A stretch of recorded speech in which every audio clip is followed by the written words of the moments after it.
Good evening, everybody. I'm Kath Lloyd from Make the Change, and it's Wednesday night at 8 o'clock, and it's Let's Talk. So, tonight we're going to be talking about managing your belief system, which is the third strategy in my book, When Dad Became Joan, Life with My Transgender Father. And so this follows on from last week's, which was putting your hand on your heart, and the first strategy, which was about the importance of values. And I've tried to put them in order of how they work for you, so that when you work through the second part of the book, it sort of starts to make sense. Well, I hope they start to make sense anyway. So, your beliefs. All right. So this is, your beliefs are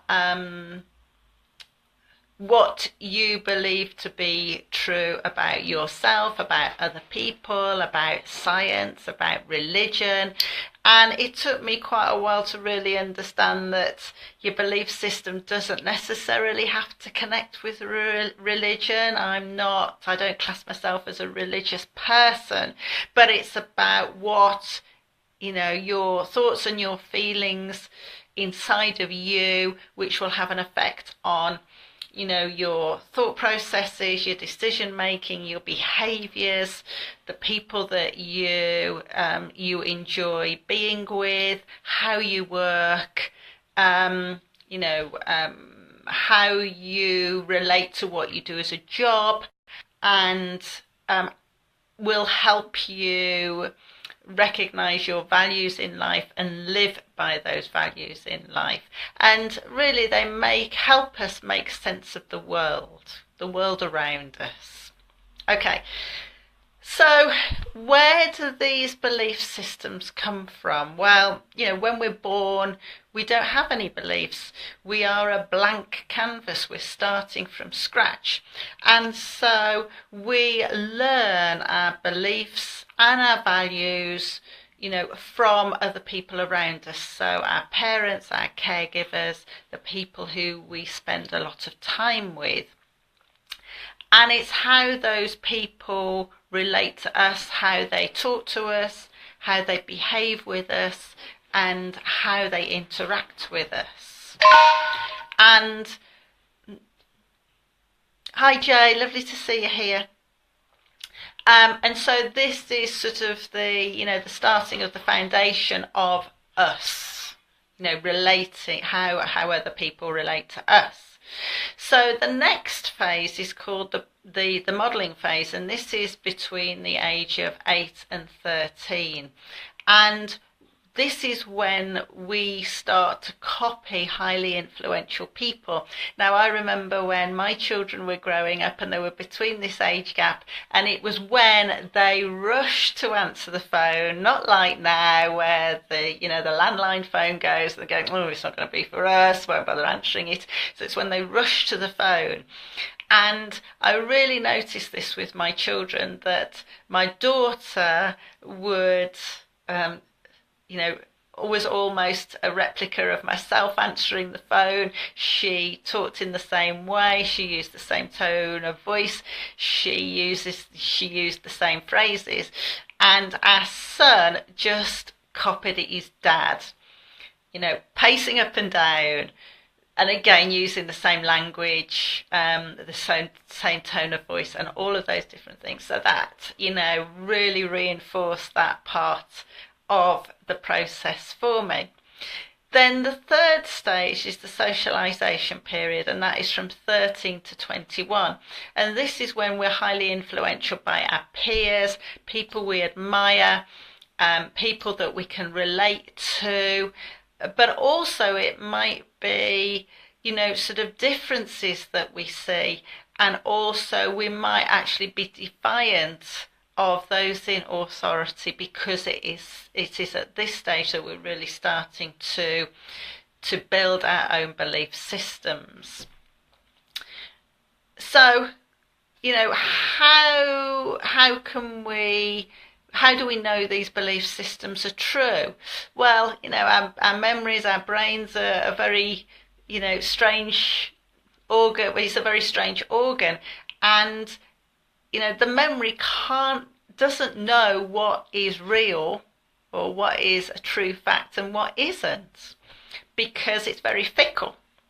And it's the way we as individuals manipulate it. So depending on your state, your mental state, whether you are a more positive or negative person, we can easily forget things. So if some people, if they are naturally negative, they might forget the good things that are going on in their life and really only remember the negative things. I was with a friend the other night, and she was telling me about this saga that had been going on in the house, and her husband going, nothing ever goes right. Well, actually it does, but you're just not recognizing it.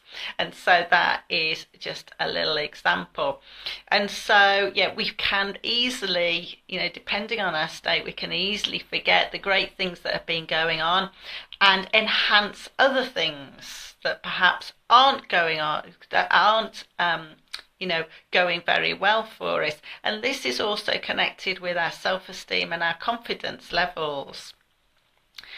And so, when we think about our belief systems, it's really important to try and delve down and sort of look at the other areas of our life. Hi Ian, lovely to see you here. Look at the other areas of our life to see why we are thinking these things. But unfortunately, a lot of the time we don't. When you're in the thick of the situation, when you're in the thick of perhaps the negativity, it can be quite difficult to see the rest of life that is going on, what is going on around you, how you're relating to other people and other things. So yeah, thanks for the comment, Ian. Lovely. Glad you've managed to get on this week, because I know you struggled last week, didn't you? So lovely to see you here. Thanks very much. And the thing to remember is, when does a belief become a limiting belief? And this is when we start to lose, it becomes a limiting belief when we start to lose confidence in ourselves, when we don't get out, when we're starting to have destructive thoughts, when we are making excuses for things that aren't going right for us, like, oh, well, I didn't get the job interview because I've always been rubbish at interviews, or I knew I was never qualified for it, or the other people were, more confident than I was. So it's when you're starting to make excuses for yourself. Another way of seeing what is a limiting belief is, for a lot of people, when they don't see the point in setting goals. There's no point setting a goal because I'll never meet it anyway. So in other words, they are, dismissing something before they've even tried. So they're not willing to have confidence in themselves to be able to push something forward. Hi Loopy, lovely to see you here. And then another one is they can't see the positive. They can only see the destructive thoughts, and that, all of those things together are really going to have an effect on how you're thinking and feeling, isn't it? And how you relate to other people. But a lot of these limiting beliefs are still related to who we associate with. Okay, so this is still around, our socialization. And we all know people who, woe is me, everything's awful, that isn't going to work, I don't know why you're bothering to do that. And if you have got low confidence and low self-esteem levels, then that is going to have a huge effect on how hard you're going to push yourself. because it's going to then connect with, what you believe to be true about yourself. And then on the other hand, we all know people who will give you loads of positive feedback, they'll give you loads of support, and be very upbeat and positive about what you're doing, even though, it's going to be hard and tough. They've got every faith in you in achieving it. So the point is, if you are wanting to go out and do something different, go out and do something great, go out and make a big impact on the world, who is going to be better for you? There's no contest really, is it? But it's about you having the good confidence levels within yourself to be able to change what you believe to be true about yourself. Use the support networks that you have got so that you can really manage, achieve, and fulfill your dreams the way you want to do that. I talk about it a lot more in the book, and there are a whole series of questions around how to manage it, how to improve it. Okay, because at the end of the day, throughout our life, we collect information, positive or negative. We collect it, we process it, we save it, and then we regurgitate it. So if you want to change your belief systems, it's about changing your thought processes, changing your daily, weekly, monthly regime, so that you can start managing it a lot more effectively for yourself. Okay, because at the end of the day, if you don't change anything, you're going to keep getting what you've already got. And if you're happy with that, then that's fine. But if you want something different, you have got to change something to get something different. So, I have got just 4 questions for you. All right, I've started to do this a little bit. Some little bit of homework for you if there's something that you want to change. All right, so just 4 questions. Okay, so number 1. What do you believe to be true about yourself? So that's the first one. What do you believe to be true about yourself? So don't just think about it. Get a piece of paper and write it down. If you don't catch the question, don't worry. Just replay the video once it's up on Facebook, and so you've got time to do that. Number 2.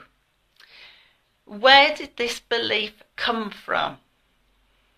All our beliefs have come from somewhere. All right? So try and pinpoint where that belief has come from. 3. How do you know that that belief is true? So if it's a negative belief that you've got about yourself, that I'm rubbish at that, I'm no good at it, how do you know that to be true? Hi Jenny, lovely to see you here.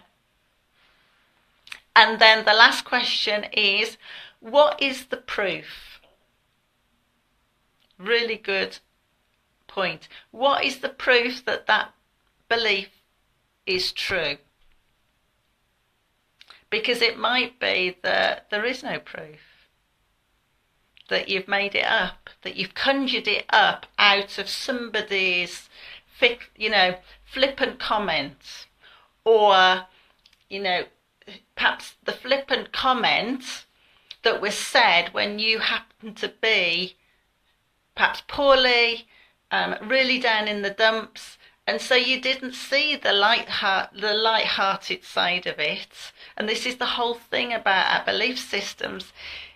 It gets really confused.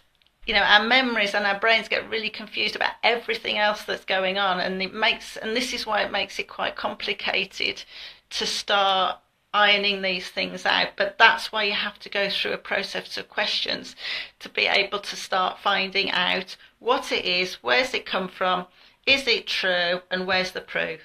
Because if there's no proof, why are you believing it? And then you need to ditch that belief and change it into something else, change it into a positive belief. And this is where, you know, communication within yourself is really, really important. I've talked about it before, and I'll talk about it again in the future. You know, our self-talk is really, really important.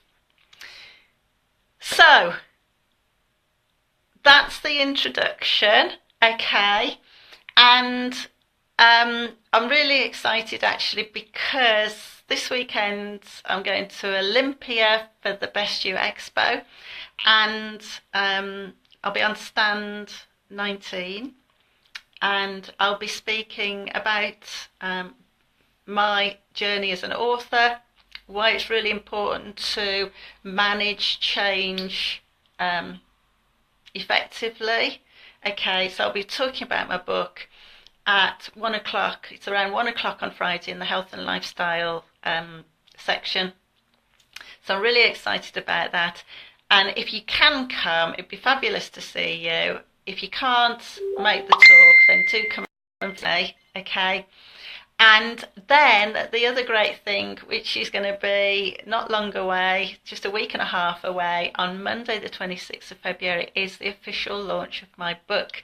So if you're in Birmingham, it's at the Impact Hub in Birmingham, starting at 7:00, and I'll be talking about my book, talking about why I've written the book, and come and share the evening with me, and some nice bubbles, some cake, and it would be great to see you. I will put the link underneath here, and you do need to book in so that we can get the right amount of refreshments for everybody, and you can buy the book there, and you know, I'm doing book signing as well. So if there's any questions on what I've been talking about, then please do leave a comment underneath so that I can get back to you on that. So the next Let's Talk is next Wednesday, and it is Stop Playing the Victim, which is what I did for many years, which I talk about, you know, a lot in my book. And because playing the victim might feel good at the time, but it'll only make you feel stuck. So next week is Stop Playing the Victim, and love it if you could join me again, 8:00 live on Facebook. But until then, have a lovely evening, and I'll see you then. Bye-bye.